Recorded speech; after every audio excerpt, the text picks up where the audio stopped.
Mr. Gong Qishang, President of the Peking University. Ladies and gentlemen, thank for the invitation to address this important gathering, which comes at a critical moment in our international agenda. And today, the world is at crossroads.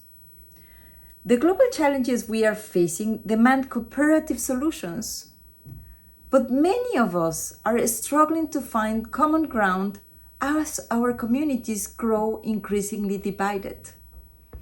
And then we have several problems. Economic precarity is spreading, with global inflation expected to reach 6%, 7% in advanced economies and 10% in emerging and developing economies.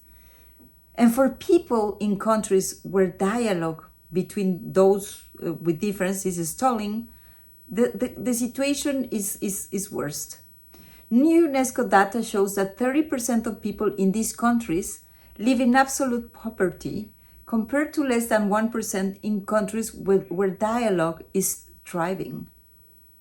The climate crisis has reached also new levels of urgency, with over 430 natural disasters recorded worldwide by the Emergency Event Database, and this is considerably higher than previous years.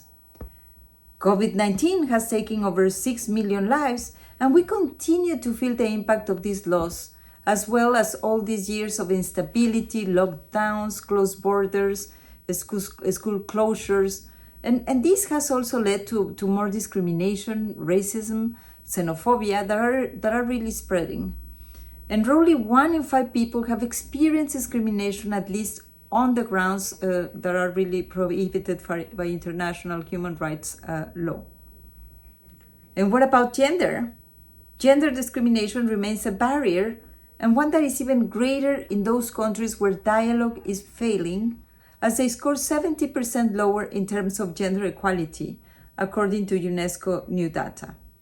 So if we want to address global challenges, or the problems that I have just enunciated, we need to come together again. We need dialogue. We need to build trust and understanding.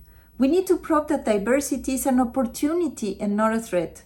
And we need this authentic, meaningful dialogue to overcome our problems and forge hope. We need to step up our efforts and provide new solutions to defend our right to live in just, equal, and inclusive societies.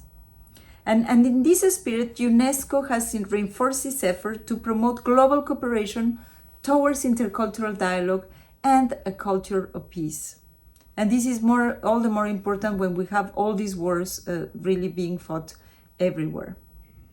And we have launched this UNESCO framework for enabling the cultural dialogue in our new report.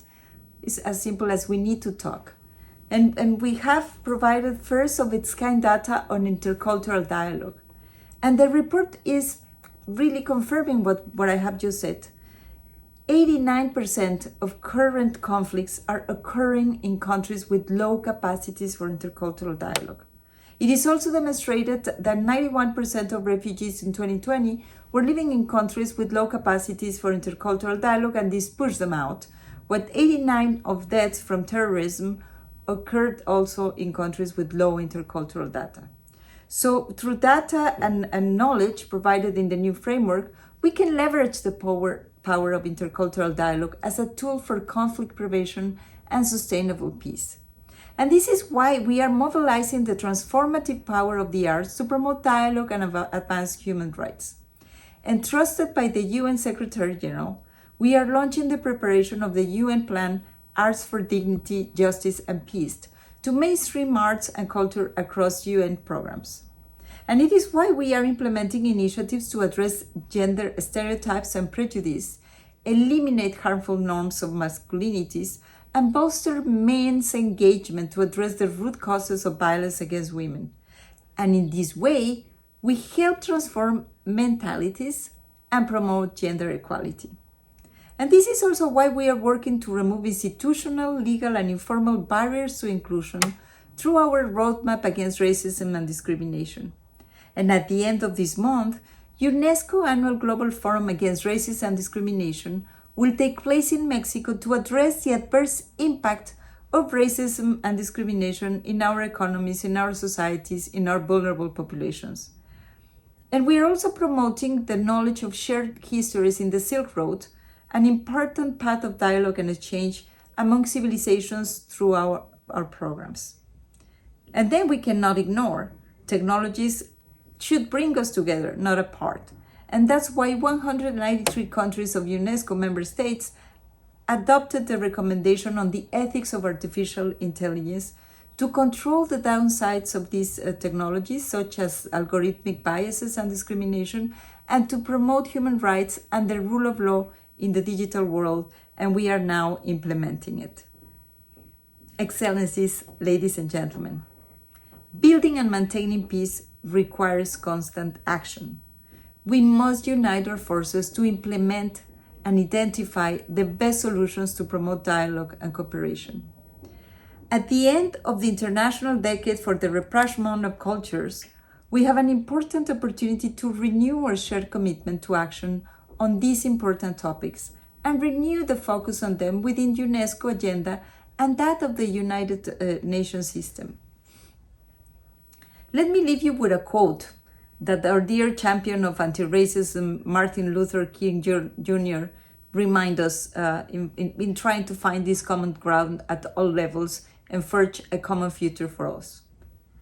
If we are to have peace on earth, our loyalties must become ecumenical rather than sectional. Our loyalties more transcends our race, or tribe, or class, or nation, and this means that we need to develop a world perspective. Let's try to build this together, and I wish you a very productive forum.